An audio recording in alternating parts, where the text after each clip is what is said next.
President Trump is back in the news again for a pretty interesting reason, if I don't say so myself. He released a statement.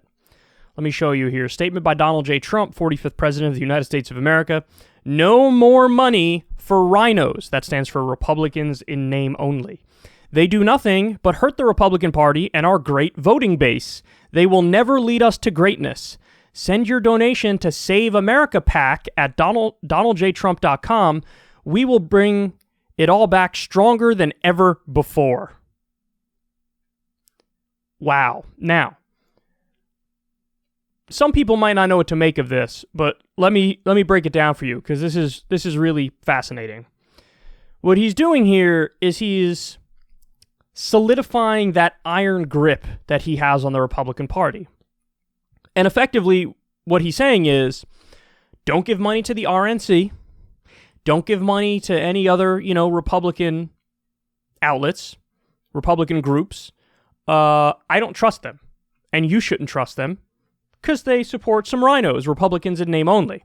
So instead, I want you to give money to me, to the Save America PAC at donaldjtrump.com. Now, where's that money going? I don't know, dog. I don't know. Do you know? No, nobody really knows. Nominally, the idea is, we'll pick the Trumpist Republican candidates and politicians and we'll donate to them. But do we know that's where all of it is going? Of course we don't. This reminds me quite a bit of when Trump lost the election. They immediately went full speed ahead with this idea of saying, hey, the election is rigged, the election is fraudulent, we're going to overturn it. So we need small dollar donations, so you got to donate to us. And a lot of people gave a lot of money, including some big donors who gave hundreds of thousands of dollars. Maybe some even gave millions. I remember covering a story on this. It was at least hundreds of thousands. And if you read the fine print in the pitch for money, it was really weaselly, because up to a certain amount, and the amount was thousands of dollars, up to a certain amount, that money was just going to pay down his campaign debt. So it wasn't even going for the thing that they were pitching it as if it was going for that, namely trying to overturn the election. Who knows how much the legal bills were? They lost virtually every single court case. There were over 60 court cases. They lost every one but one, and the one that they won was procedural nonsense. Nothing hinged on it.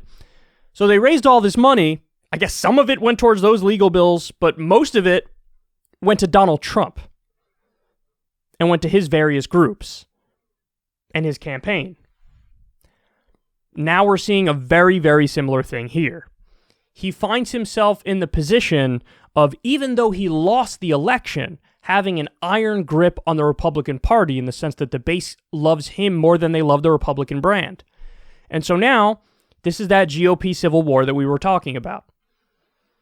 And this is a bold move from the Trumpist side of this war.